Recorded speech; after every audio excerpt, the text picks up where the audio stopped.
Olá, boa noite todas e todos. Vou esperar uns minutinhos, Graziela, começar a entrar alguém para eu te colocar para dentro, tá? Por enquanto não temos ninguém aqui ainda. A gente vai arrumando aqui a câmera.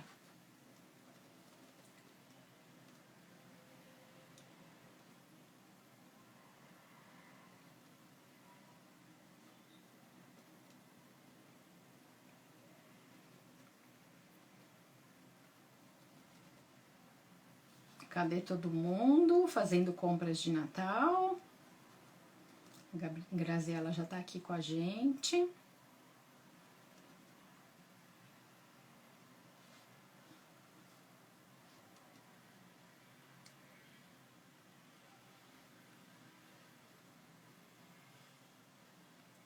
Boa noite, Ana Lúcia, boa noite, Karen. Sejam todas bem-vindas. A Graziela, já tô colocando ela aqui na sala. Eu só tô aguardando uns minutinhos para esperar mais gente chegar, pra gente começando.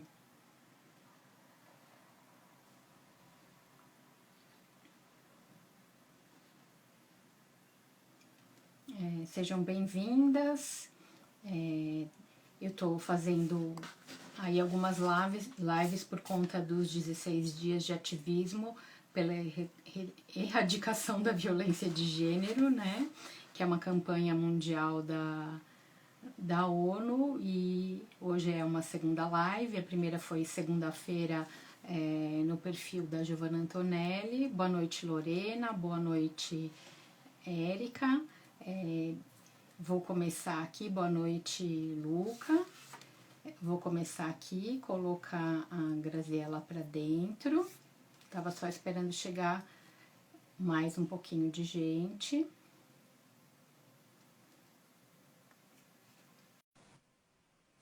Ó, agora já coloquei a Graziela, tô aguardando. Olá, Olá, Graziela, boa noite, tudo bem? tudo Seja muito bem? bem-vinda. Queria muito agradecer de você participar essa noite aqui com a gente. Essa já é a minha 16ª live aqui no meu perfil. Tivemos duas outras takeover. Então tem um pessoal aí que está sempre acompanhando. Queria muito agradecer a sua disponibilidade, mesmo fora de casa, né? Você está aqui hoje em São Paulo, de poder conversar um pouquinho conosco.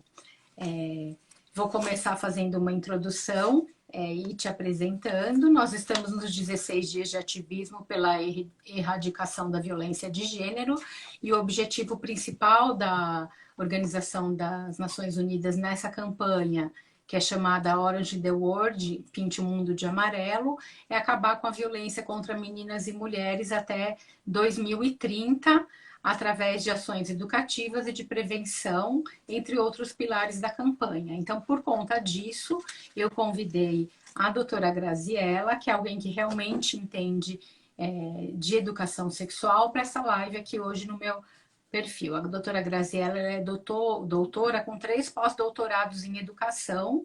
Ela também é psicopedagoga clínica, pedagoga, orientadora educacional, pesquisadora científica da UDESC, da EduSesc e do Lab EduSesc e da Unirio. Ela também atua como docente, é consultora e palestrante na área de sexualidade e educação sexual há mais de 20 anos, e é autora de diversos artigos nacionais e internacionais. Te agradeço muito, doutora Graziella, poder estar conosco hoje e poder dividir um pouco do seu conhecimento com a gente.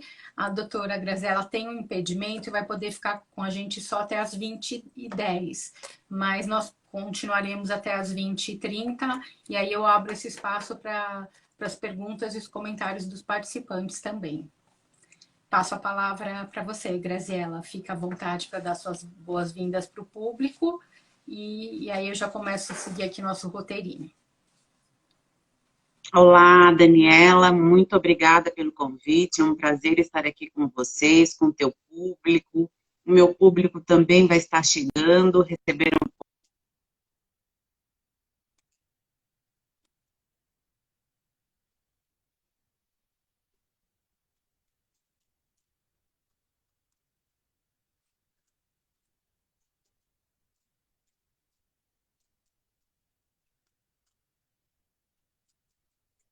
Então uma gratidão, é uma honra muito grande mesmo de fazer parte desse processo, porque a educação sexual ela vem para contribuir justamente nessa luta.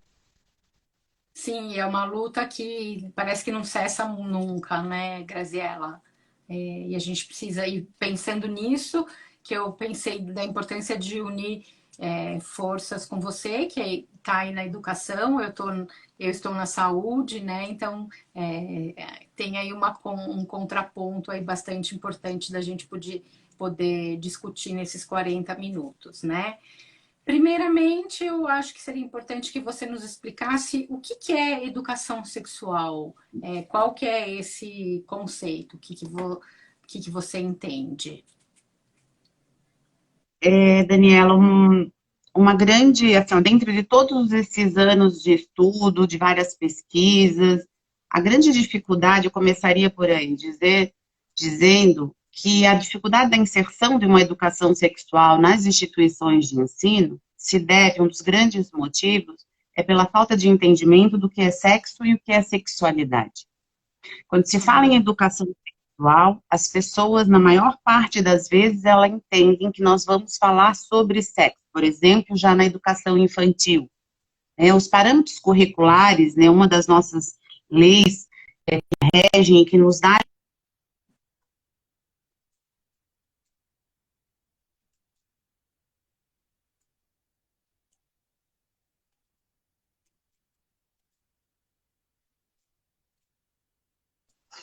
Bom, ela perpassa de uma forma transversal por todas as disciplinas.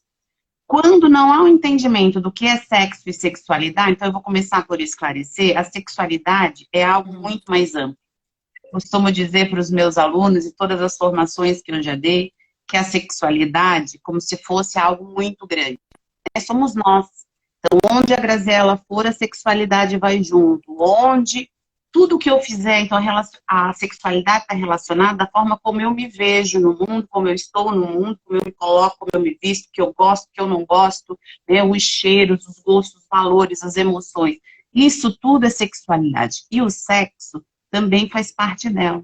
É uma parte pequena, importantíssima, mas é muito menor do que a sexualidade. Então, quando a gente fala em educação sexual, é um trabalho que visa abordar o diálogo, o respeito, a inclusão de todas as pessoas. Então, quando se fala assim, vou fazer educação sexual na educação infantil, eu vou trabalhar justamente esses conceitos, né, esses valores, de respeitar o outro, de incluir todas as pessoas, de saber lidar com as diferenças, dialogar, é muito importante. Eu faço muitos atendimentos e muitos pais chegam na adolescência e dizem, como é que eu vou conseguir falar agora com meu filho? É todo um processo, é uma caminhada.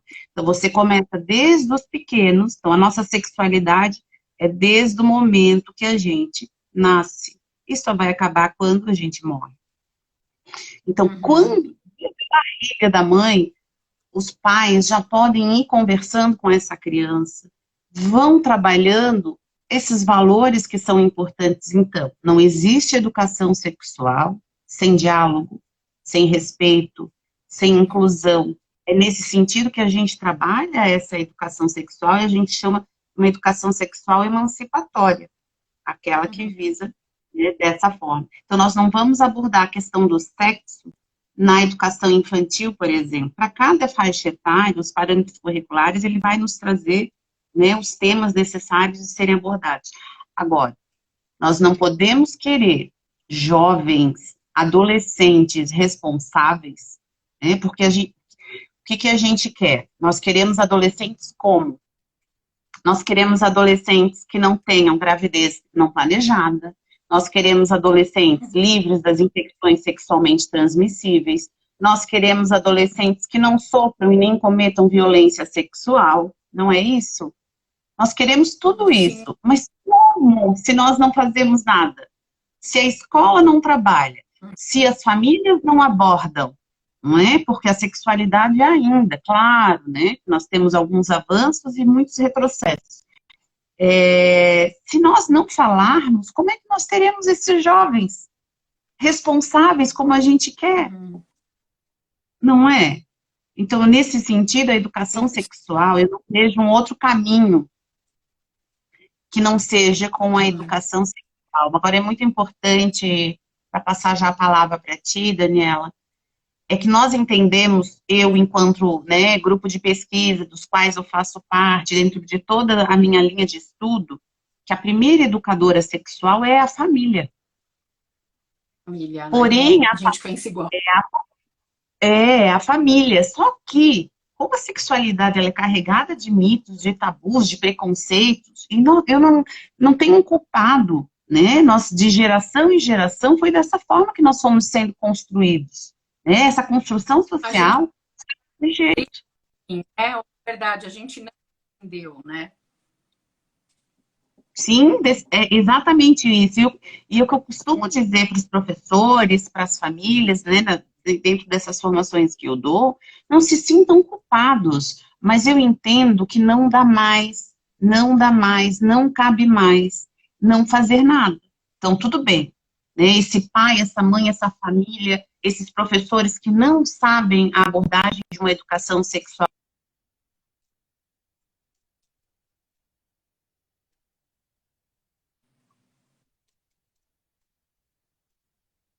dessa forma que eu vejo. As famílias deveriam exigir das escolas a abordagem da Uhum, educação sexual. Deveria ser uma exigência. Famílias e escolas deveriam trabalhar juntas o projeto político-pedagógico uhum. para que juntas possam realmente construir pessoas, né, responsáveis, crianças saudáveis. Nós não podemos não fazer nada, não querer as famílias não abordarem, as escolas não abordarem e querer que os nossos jovens sejam diferentes. Sim, sim, sim. Eu fico pensando um pouquinho e até para falar para os. Está entrando aqui também seus seguidores, sejam todos e todas bem-vindas.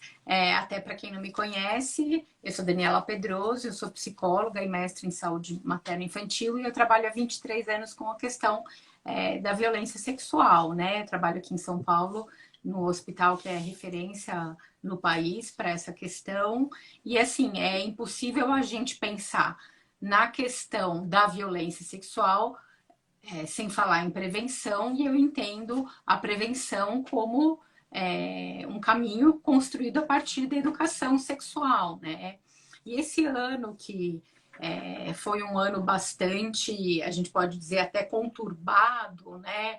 No tema da violência sexual, com tantos casos midiáticos, eu sempre fico pensando no caso da menina lá do Espírito Santo, né? A gente estava falando de uma menina que, quando interrompeu a gravidez, ela tinha uma gravidez com o tempo que levava a pandemia.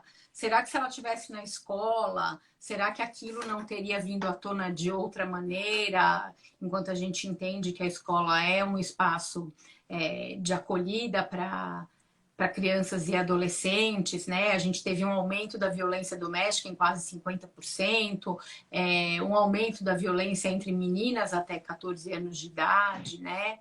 Então, assim, eu vejo, assim, na minha opinião, que a gente tem falhado muito, e não é dizer, falhamos porque o governo não fez isso, falhamos porque não tem educação sexual nas escolas, falhamos enquanto sociedade, né?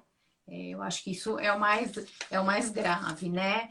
E aí eu queria ouvir um pouco de você, que é especialista no tema, é, até para ouvir se a minha construção ela é correta. Na sua opinião, Graziela, em que idade as famílias podem e devem falar sobre educação sexual com seus filhos?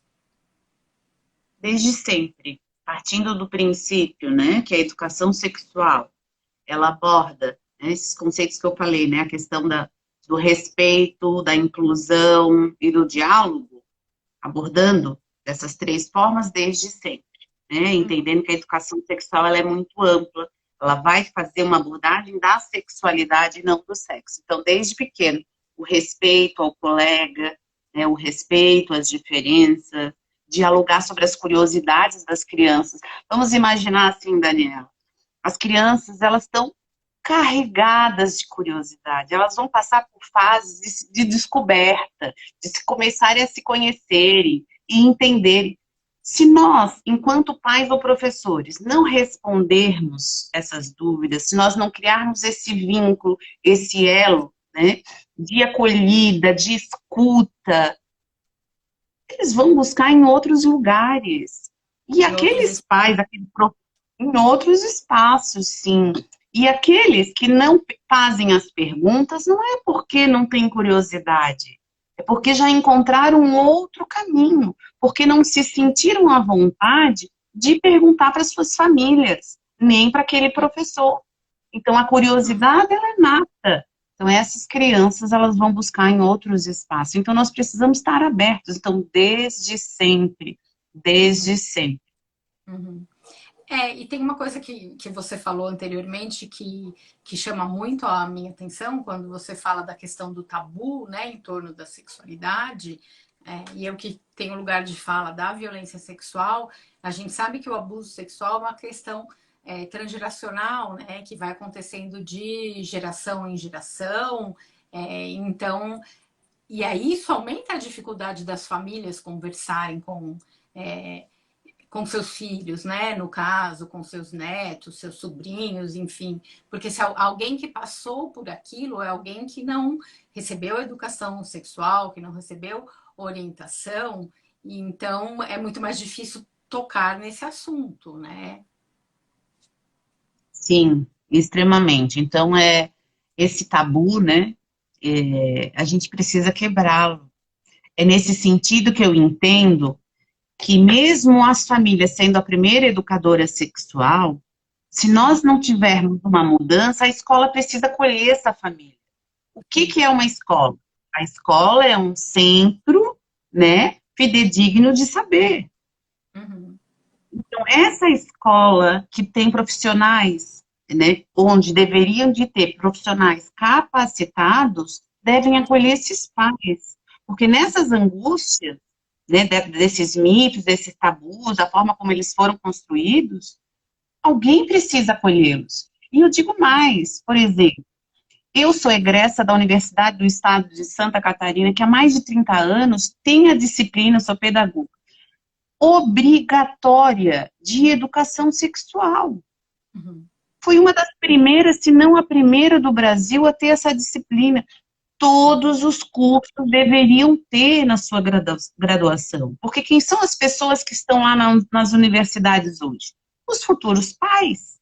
Não são? Não são jovens que vão construir suas famílias e tal. Se a gente quer mudar essa sociedade, como que a gente faz? Então, a universidade também tem sua parcela. E ela precisa realmente formar profissionais capacitados.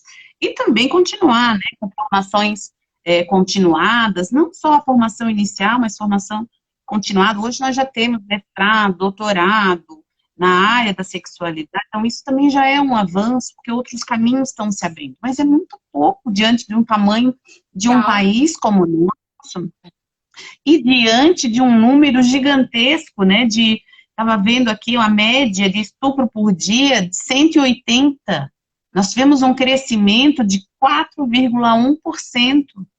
Né, de acordo com o Anuário de Segurança Pública, né, de 2019, nós temos 53,8% desse número tinham até 13 anos. Até então, a gente ficava surpreendido quando as adolescentes de 14, 15, 16 anos engravidavam. Hoje, já é 10, 11, 12 anos grávidas. Então, assim, nós estamos...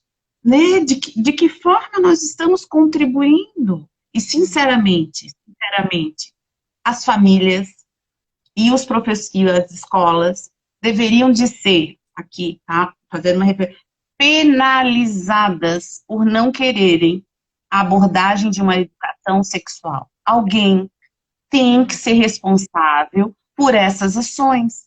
Não é? Esse número de estupro que existe, esse número geral de violência sexual, de gravidez não planejada, de infecções sexualmente transmissíveis, alguém tem que ser responsável por isso. E os professores, eles precisam saber, os que não sabem, não é?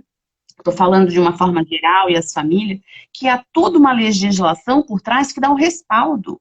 Claro que nós vivemos uma onda conservadorista, né? Que realmente é um retrocesso para a educação, sim, um retrocesso para a educação sexual no nosso país, mas nós temos desde a nossa Lei Maior da Constituição Federal, nós temos o Plano Nacional de Educação, nós temos os parâmetros curriculares nacionais, nós temos a Lei de Diretrizes e Bases, nós temos a BNCC, a nossa nova legislação, a Base Nacional Comum Curricular, nós temos leis municipais que vão dar um respaldo, porque nós, enquanto adultos, precisamos proteger as nossas crianças de qualquer negligência. Só aí já basta. Então, o que falta é as pessoas entenderem o que é educação sexual. Não é falar de sexo, gente. Não é. E 20 anos, 21 anos eu trabalho com isso, e 21 anos eu continuo falando isso, né? E aí a gente tem esse aumento. É triste, 4 meninas de até 13 anos são estupradas por hora no Brasil. E na maior parte das vezes, 90% das vezes, são de pessoas próximas. São de familiares, são de amigos, de tios, de avô, de pai, de mãe. Então, é incompreensível não quererem abordar. Uma coisa é tu não saber. E tem uma outra coisa que eu sempre coloco, sabe, Daniela, nessas formações para as famílias e profissionais da educação, que não tem problema não saber. Por exemplo, um jovem, né, um adolescente, uma criança perguntou, eu não sei como abordar. Digam, eu não sei como abordar nesse momento esse assunto, porque está dentro dessa geração, desses conflitos que a gente tem, não são... Tem muitas pessoas que não conseguem falar o nome vulva, pênis, não conseguem escutar, porque dói o ouvido, da forma como elas foram construídas. Tudo bem, a gente acolhe. Então, esses pais, esses profissionais, digam, eu não sei como abordar, mas eu vou ver, eu vou pesquisar, ou vai junto com a criança, ver na internet, ou com um adulto, pesquisa o que eles querem saber, eu vejo uma forma, procurem alguém, sabe, que te dê um respaldo, mas deixe a resposta para essa criança, esse jovem. É dessa forma que eu vejo. Então, assim, não podemos mais fechar os olhos, eu acho que as coisas estão se agravando e muito, e eu entendo que é muito sério. E não vejo uma outra forma, se não for com a educação sexual. Eu não consigo ver uma outra forma que não seja com a abordagem da educação sexual. E a educação sexual na escola, ela vai contar com um psicólogo, né? Ela vai abordar toda uma equipe multidisciplinar de ajuda, um psicopedagogo, um orientador, supervisor, administrador. São todos, é uma equipe que vai trabalhar. E o professor de português também, o professor de matemática também, não necessariamente que tem que ter uma disciplina, né? Os parâmetros curriculares nacionais vão dizer justamente que é para trabalhar de forma transversal, ou seja, todas as disciplinas vão abordar o tema. Como? Gente, vão buscar dados, vão buscar formações, né, para se trabalhar. Então, é tranquilo, o que eu entendo é que falta esclarecimento. E as pessoas que afirmam que não querem, elas precisam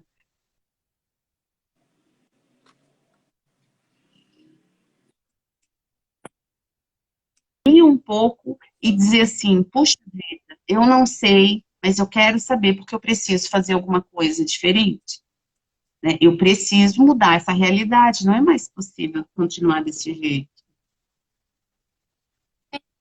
É uma responsabilidade de todas e todos, né? Não é sua responsabilidade porque você é psicopedagoga ou minha porque eu sou psicóloga. É uma responsabilidade de todo mundo que está aqui hoje, aqui com a gente, ouvindo, querendo saber mais sobre isso, né? Eu acho que a gente deve ter muito mais essa consciência, né? Sim, exatamente. Eu entendo que é uma responsabilidade, que nós temos, as famílias exigirem das escolas essa abordagem, as escolas exigirem cada vez mais políticas públicas e para a abordagem de uma educação sexual emancipatória, sim, em todos os espaços de ensino. Então, é em conjunto que nós vamos conseguir mudar essa realidade, não é de um dia para o outro. né? O que nós não podemos mais viver sim. é fantasiando situações que não existem. Não é falando de educação sexual que a criança vai começar a querer fazer sexo. Não é, gente. As pessoas precisam E ler, é o que, precisam ver as e é o que, pesquisas. e é o que a confusão que as pessoas fazem, né? De, Exatamente. Essa falta de informação é muito séria. É muito séria. sexualidade, né? É essa confusão, né?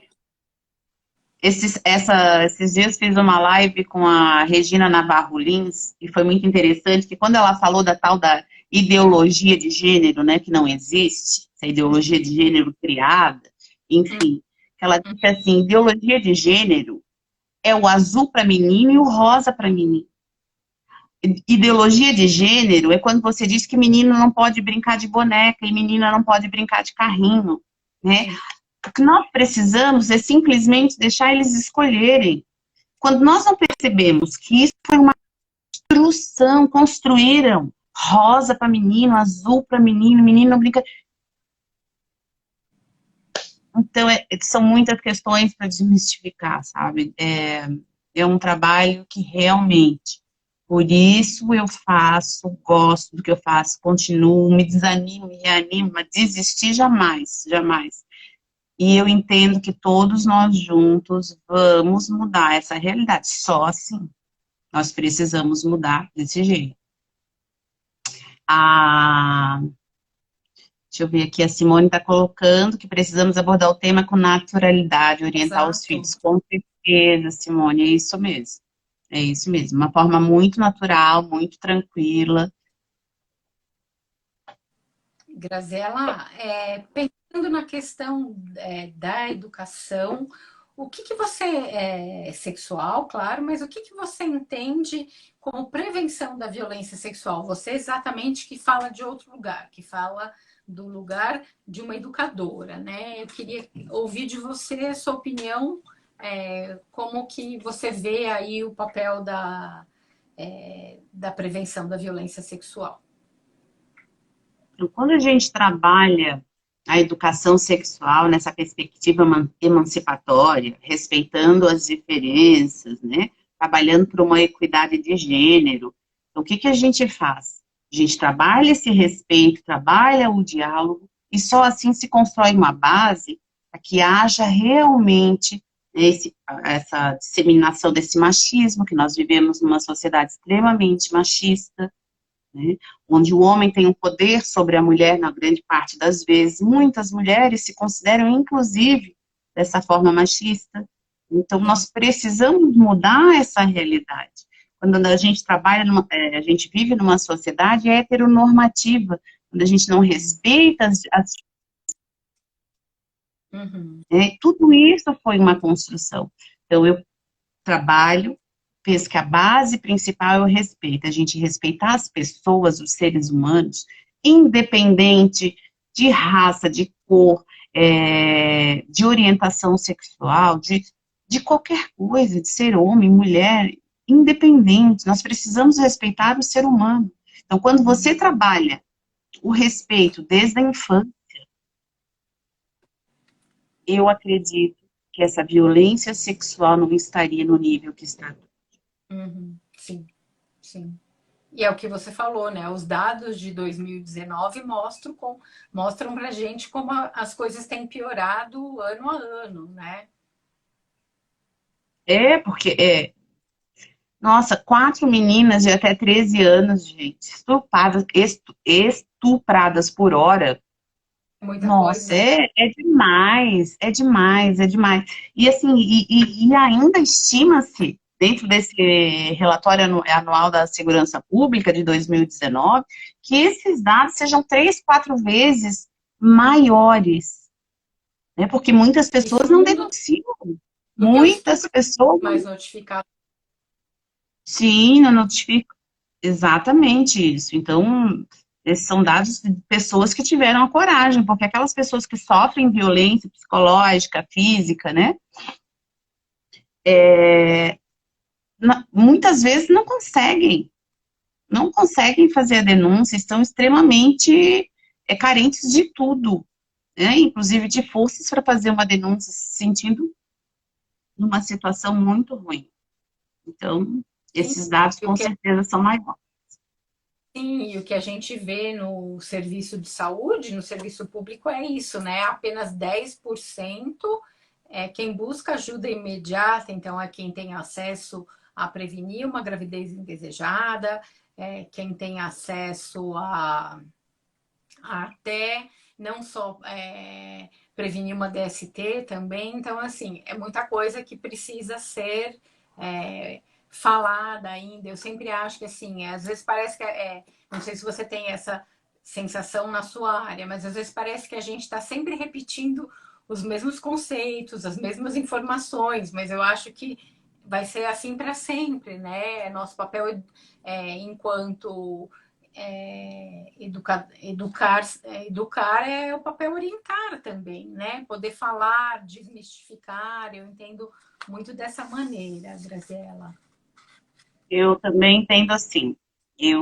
É como eu falei há pouco, né? Tem horas que eu fico desanimada pelo fato de estar repetindo sempre as mesmas coisas, né? Mas é aquilo, desistir jamais, vou continuar, é o que eu gosto de fazer, realmente acredito, não quero ser utópica, mas eu realmente acredito que a gente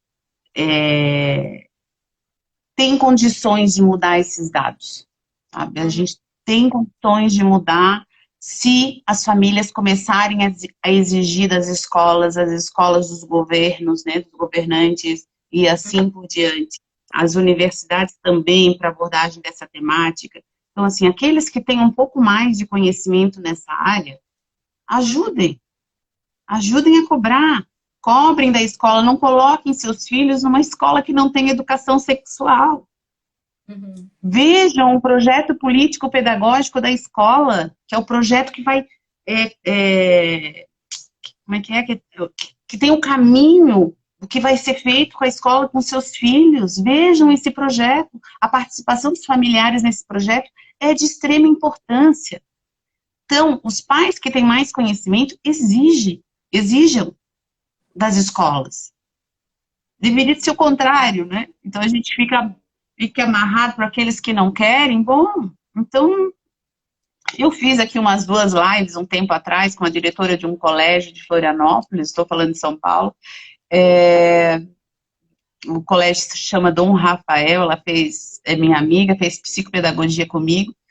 Pensa, Daniela, no sonho que é falar com uma diretora de um colégio uhum, que caminha nessa fala nossa, sabe?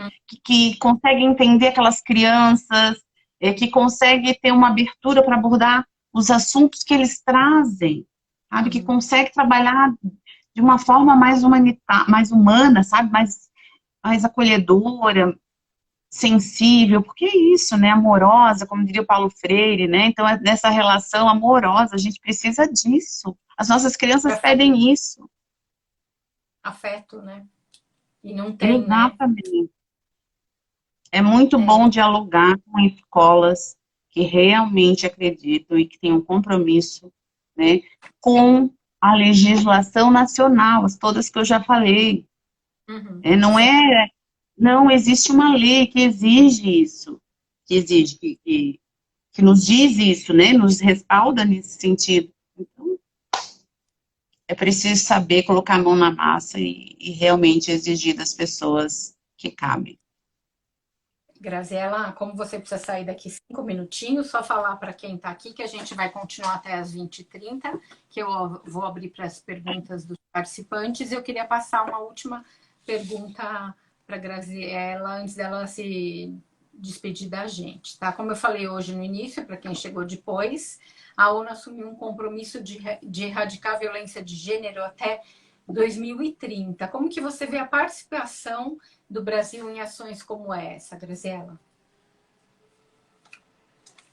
Então, ela colocou vários objetivos, né, como alcançar a igualdade de gênero, empoderar todas as mulheres e meninas, eliminar todas as formas de violência contra as mulheres e meninas também, práticas como os casamentos prematuros, forçados, crianças e mutilações genitais, reconhecer e valorizar o trabalho de assistência doméstica não remunerado, enfim.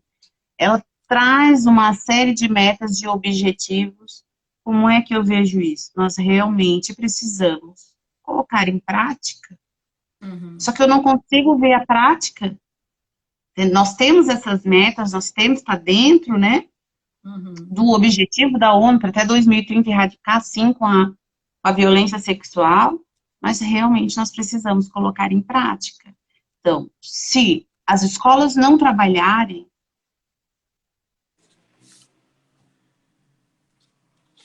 como fica, Daniela? Sim, não fica, né?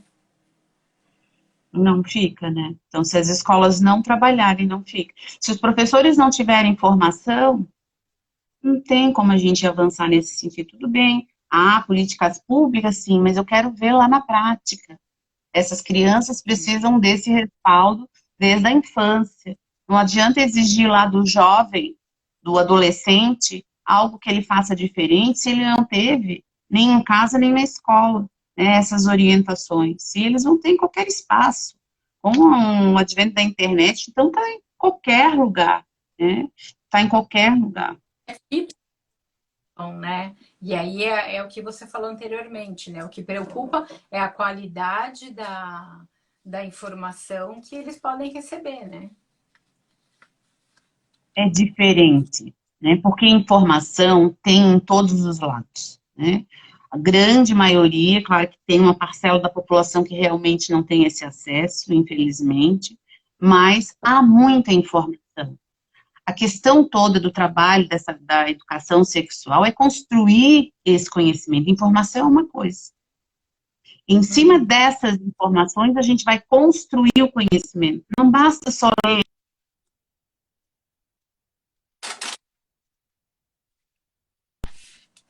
Né? Onde essa informação, esse conhecimento vai agregar na minha vida? O que eu posso mudar, né? Quando eu tenho uma relação sexual protegida, quando eu cuido do meu parceiro, da minha parceira, quando eu respeito todas as pessoas. Então, eu acredito só por aí. E eu acho que é isso, a gente vai aos poucos neste caminho, né, Graziela? Acho que é isso, né? É um caminho a ser trilhado, né? Mas também, assim, Dani, é preciso dizer que tem muitas pessoas trabalhando nessa área, fazendo um trabalho belíssimo. Nós temos uma rede de pesquisadores, de profissionais que trabalham nessa área, tenho feito lives todas as semanas, e podem ver lá no meu Instagram, né, Graziela Halp, ou até no meu canal do YouTube, quanto conhecimento e quantas pessoas fazem esse trabalho. Então, é preciso da formação dos professores, então, assim, ó, começando pelas prefeituras, né, pelos governadores, é preciso formar os professores. Mas eu entendo que um trabalho de educação sexual tenha que ter a participação da família. Então, eu costumo dizer que é um tripé, né? Então, começa-se pela formação dos profissionais da educação, né? Envolve-se a família e junto, escola e família, vão fazer essa abordagem com as crianças e com os jovens. Seria nesse sentido. Graziela, queria muito agradecer a sua disponibilidade.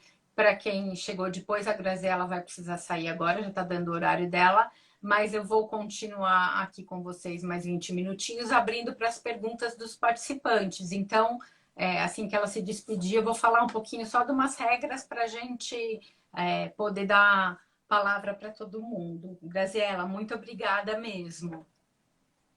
Daniela, muito obrigada. Se tiver perguntas, depois, por favor, me envia, que eu faço questão de responder. Convido a todos, né, e todas a conhecerem o meu trabalho, como eu falei no meu Insta ou no meu canal do YouTube. Eu fico à disposição para que nós possamos criar aí essa rede cada vez maior, aumentar. Um grande beijo, peço desculpas, mas como eu estou em São Paulo, tenho compromisso, que os horários fecham todos às 10, né, em função da pandemia. Mas um beijo grande para todos vocês e foi um prazer. Obrigada mais uma vez, Daniela. Obrigada. Bom, pessoal que está aqui, eu queria abrir para as perguntas de vocês. Eu só queria colocar uma informação que é bastante importante. Como eu falei no começo, eu já venho fazendo desde o começo da pandemia várias lives, e tem uma regrinha aí que a gente só precisa colocar, que é para ninguém expor casos, expor situações, porque infelizmente a ética não nos permite, tá? Então, infelizmente, a gente não pode estar falando sobre situações específicas relacionadas a alguma situação que alguém esteja passando, algum caso, alguma história na família. Então, queria pedir para vocês participarem, colocando aqui no chat as perguntas, os comentários, as contribuições, as observações. Fiquem à vontade, por favor, a gente tem aí 20 minutinhos. Acho que é importante poder, a gente ouviu tanta informação preciosa, né? Então, por isso que eu acho importante a gente abrir aí para esse bate-papo com todas, todos e todes. Então, fiquem à vontade. Quem quiser perguntar, quem quiser falar, se ficou alguma dúvida, quem quiser fazer alguma contribuição também. Acho que a importância dessa live é isso, né? A gente pode estar aqui nesse momento com não só com profissionais da área da saúde, da educação, mas com famílias. Estamos falando aí da importância da família no papel da educação sexual e também da prevenção, quando a gente lembra que a gente está vivendo aí um período cada vez maior de casos de abuso sexual, não só de crianças e adolescentes, mas também de mulheres adultas. Alguém tem alguma dúvida? Alguém quer fazer alguma pergunta, alguma colocação? É só escrever aqui no chat.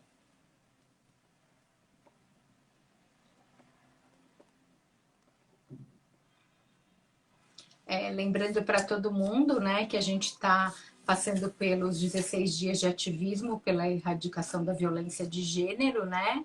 E que a Organização das Nações Unidas chama essa campanha de Orange the World, ou Pinte o Mundo de Laranja, onde o objetivo maior é acabar com a violência contra meninas e mulheres até o ano de 2030, e foi essa última pergunta que eu fiz para a Graziella, né?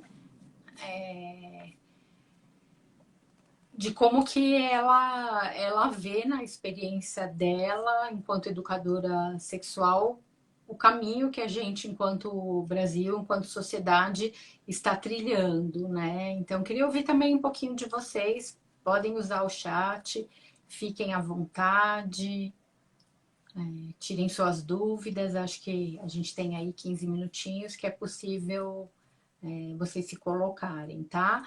Para quem é seguidor, seguidora da Graziella, eu sou Daniela Pedroso, eu sou psicóloga, eu atuo há 23 anos com violência sexual, tenho um trabalho voltado não só ao atendimento, à prevenção, mas também um trabalho de formação. Oba, chegou uma perguntinha aqui. Simone, obrigada. Uma criança que sofreu abuso na infância e não tiveram acompanhamento, quais possíveis dificuldades ela terá na vida referente à sexualidade? Excelente e super plausível a sua pergunta, Simone, porque ela não, acho que é importante esclarecer, primeiramente, que essa criança ela não vai ter dificuldade apenas na área sexual, mas ela vai ter dificuldade em diversas outras situações da sua vida. Que dificuldades podem ser, né? Ela pode ser uma pessoa com dificuldade de relacionamento independente do relacionamento sexual, ela pode ser uma pessoa que apresenta episódios depressivos, não apenas uma depressão. Uma pessoa, Graziella, desculpa, Simone, desculpe. Uma pessoa, por exemplo, que que tem até dificuldade de ter uma vida dita normal, de ter uma família, um relacionamento, um emprego, ela tem uma dificuldade maior também, Simone, de autocuidado. O que é isso? É aquela mulher que, de repente, sofreu um abuso sexual na infância e na adolescência ela vai... e a Graziella falava um pouco disso, né? Ela vai não conseguir se cuidar, ela vai contrair mais infecções sexualmente transmissíveis do que outras que não passaram por essa situação, ela pode ter gravidez na adolescência, ela pode ter situações que sempre remetam ela ao trauma da violência, ela pode ser alguém que tem até dificuldade de cuidar dos seus filhos, porque não tem esse autocuidado, né? Não sei se eu respondi. Milhas pela Vida das Mulheres, que é uma organização que trabalha com a questão da gravidez indesejada, coloca aqui pra gente que um aspecto muito grave da violência contra a mulher é o fato dessa violência ser dissipada nos comportamentos sociais e afetivos, e a mulher viver uma violência constante, mas que ela nem percebe como violências.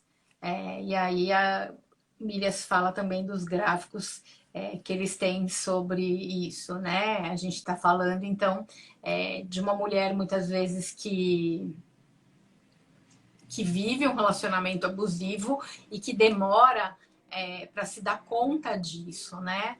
Então, eu acho que isso até me lembra a complementar a pergunta da Simone, né? Que fala para a gente também um pouco disso, que quando essa mulher tem uma dificuldade de manter um relacionamento, muitas vezes saudável até do ponto psíquico, ela pode estar assim dentro de um relacionamento abusivo, ela pode e não perceber, né? E está sofrendo diversos tipos de outras violências que não são só a violência sexual, mas que são a violência verbal, psicológica, violência física, violência patrimonial, que ainda é muito pouco falado, que é quando a mulher é cerceada de direitos, como o direito de sair para trabalhar, de ter os seus documentos. Isso também é um ponto bem importante. Catarina, muito obrigada pelo seu comentário, agradeço de coração, espero que a gente possa se somar cada vez mais e falar que continue seguindo, a gente vai ter mais 2 lives ainda até o final do ano, que aqui no finzinho eu vou já anunciar para vocês, tá? Gostaria de saber quem quer fazer mais alguma pergunta. Obrigada, Milhas pela Vida, também por complementar e estar com a gente aqui nessa luta, né? Final do ano, o pessoal está cansado, vejo que a gente está com uma audiência bem menor do que foi o normal durante esse ano, mas é muito importante saber que mesmo em poucas pessoas aqui hoje, a gente está aqui podendo falar e podendo dividir. E vi quem entrou agora, a doutora Gabriela, que também trabalha com a questão da educação, da prevenção, com a adolescência. É importante da gente somar cada vez mais, né? A gente tem aí mais 12 minutinhos. Queria saber quem gostaria de perguntar mais um pouco, de fazer alguma colocação, de fazer alguma contribuição também, as colegas que estão aqui. Fiquem à vontade. Vamos aproveitar o tempo, né? Acho que isso é muito importante. Gabriela, se quiser fazer alguma colocação, está super convidada. A Gabriela foi convidada de uma live sobre violência sexual na internet, que foi Bárbara. Quem tiver interesse, ela ficou gravada. Obrigada, Gabi. E só para te contar, você e para quem chegou depois também, a doutora Graziella teve um problema, não pôde ficar até o final, e aí por isso eu quis continuar com todo mundo que está aqui, para a gente aproveitar o espaço e poder abrir aqui para as perguntas, comentários, considerações, enfim. Fiquem à vontade. Seu trabalho também é demais, Gabi. Obrigada.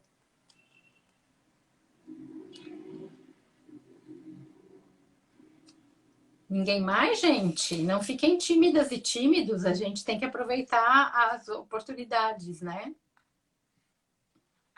de poder falar um pouquinho, de poder... eu acho que assim, quando a gente está falando de prevenção, a doutora Graziella colocou uma coisa que é muito importante, né?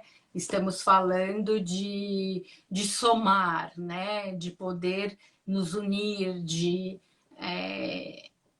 juntar forças. Eu costumo sempre colocar aqui no meu perfil, né? Essa luta ela é nossa, é de todas e de todos e de todos aqui, né? Então acho que assim, por isso que quando ela me avisou 5 minutinhos antes, eu vou precisar sair antes, eu falei, bom, o que eu faço? Falei, eu vou continuar com quem estiver lá, porque quem está lá é quem está interessado, quer compor, quer aprender. A gente tem conseguido, eu falo isso no meu curso, quem quiser conhecer meu curso também, o link está disponível na bio, a próxima turma vai ser agora em fevereiro, e eu falo isso no curso, né? Quando eu comecei na área da violência sexual há 23 anos atrás, a gente não falava sobre prevenção como a gente pode falar hoje, né? A gente não... já respondo aqui ao Wagner, a gente não tinha essa oportunidade, era uma coisa muito inicial, né? Não se falava em prevenção, a gente via as coisas acontecendo, e hoje a gente fala muito mais, mas eu acho que aqui a pergunta do Wagner ela é muito pertinente, né? O que pode melhorar efetivamente com as políticas públicas? Obrigada pela pergunta, primeiramente, Wagner, eu acho que as políticas públicas elas poderiam nos auxiliar no sentido exatamente disso que a doutora Graziella trouxe para a gente, né?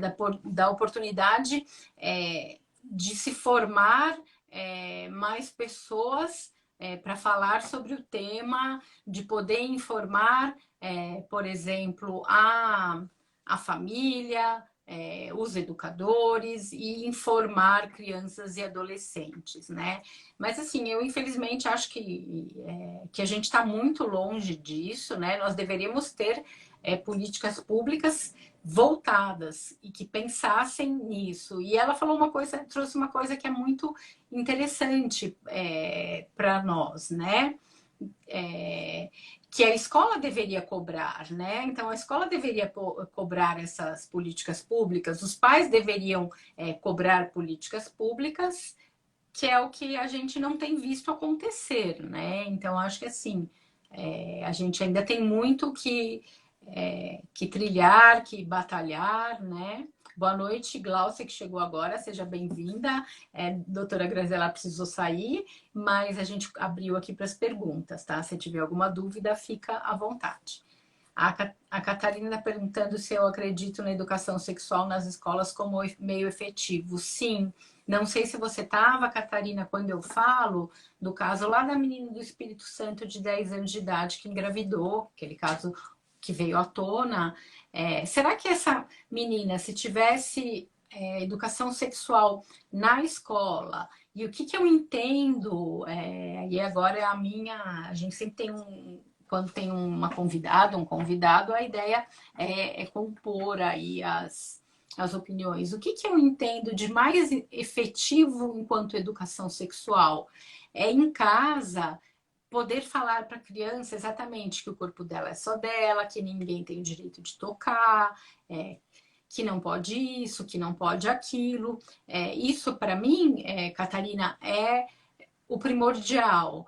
Mas a escola tem um papel, sim, efetivo quando a escola ensina também essas coisas. Nós falávamos anteriormente isso com a doutora Graziella, né? A gente vive um mundo muito cheio de informações na internet. E é aquilo que a gente dizia anteriormente. Se você não falar para a criança e para o adolescente, ela vai buscar informação em outro lugar, que hoje é a internet. Então, assim, os pais têm que falar em educação sexual e a escola também, né? Por isso que eu respondo que sim à sua pergunta. A educação sexual na escola é um meio efetivo. Quando eu uso o exemplo da menina lá do Espírito Santo, eu lembro que o tempo que ela esteve grávida é o tempo da pandemia. Será que se ela estivesse na escola, ela não estaria mais protegida? Teria para quem falar? Eu acho que é um pouco por aí, né? A Simone coloca aqui que a maioria dos abusos acontecem com pessoas próximas. Isso é muito triste. Precisamos falar de educação sexual com as crianças desde bebê. Não sei se desde bebê, né? Mas por isso que eu fiz aquela pergunta provocando até a doutora Graziella. Mas a gente tem que falar desde pequenas, né? E desde quando a gente fala? Desde sempre, né? Então, assim, bebê, tá, 6 meses de idade, não.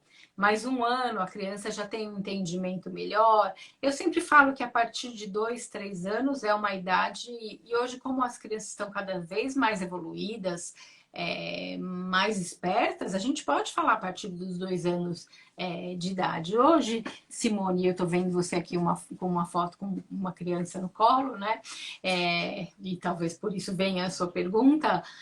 Hoje nós temos livros para crianças, de historinhas infantis mesmos, que vão falar na linguagem dessa criança, que vão trazer personagens e que vão mostrar para essa criança quando ela deve pedir ajuda, quando ela deve pedir socorro. Então, a gente tem que falar desde sempre. Então, se eu sou uma mãe, eu tenho dificuldade de falar, de conversar, eu posso fazer uso desse material auxiliar, por exemplo, né? O que eu costumo sempre dizer, Simone, acho que complementa aí a sua pergunta também, é que quando nós falamos com essa criança sobre outros assuntos e falamos sobre educação, naquele momento em que algo estranho acontecer, essa criança vai chegar em casa e vai falar: olha, fulano de tal tentou mexer aqui, tentou fazer isso, tentou fazer aquilo, né? Acho que isso é muito importante. Agora, se você mãe, se você é pai, se você é avó, se você é tia, se você é madrinha, nunca falou com a criança sobre isso, essa criança nunca vai chegar para você e falar: aconteceu algo de estranho, né? E é isso que a Catarina coloca. A gente está falando de um assunto que é tabu, de um assunto que é muito difícil de falar. Para quem chegou depois, eu falei anteriormente que a questão do abuso sexual ela é transgeracional. O que, que é isso? Ela é passada de geração em geração. Então, muitas vezes, uma mãe tem dificuldade porque ela sofreu algum abuso sexual, algum assédio, né? Então, a gente precisa encontrar meios de aproximar essa criança, esse adolescente dessa conversa, desse diálogo sobre o abuso sexual. Pessoal, queria muito agradecer a presença de todas, todos e todes. Me desculpar por a doutora Graziella ter que sair mais cedo. Falar para vocês, antes de encerrar aqui, para não perder a gravação do vídeo, que quinta que vem eu vou fazer uma live de perguntas e respostas com uma colega que é jornalista da área médica e que vai nos auxiliar aqui nesse debate. Então, quem quiser já pode começar a mandar perguntas no meu direct, que a gente vai estar selecionando, lembrando, como eu falei antes de começar aqui essas perguntas, que por questões éticas a gente não pode responder sobre casos, sobre situações, quer seja nossa, ou de uma criança, ou de outra pessoa. Então, eu conto com a participação de todas todos e todes. Próxima quinta-feira, às 19h30 também. Muito obrigada e espero vocês na próxima quinta-feira. E quem chegou depois ou que quiser rever a live, ela vai ficar gravada aqui no meu perfil. E quem chegou hoje, peço para continuar seguindo e agradeço também a presença dos seguidores da Graziella. Obrigada, gente. Boa noite, um ótimo final de semana a todas e fiquem em casa. Beijos. Tchau, tchau.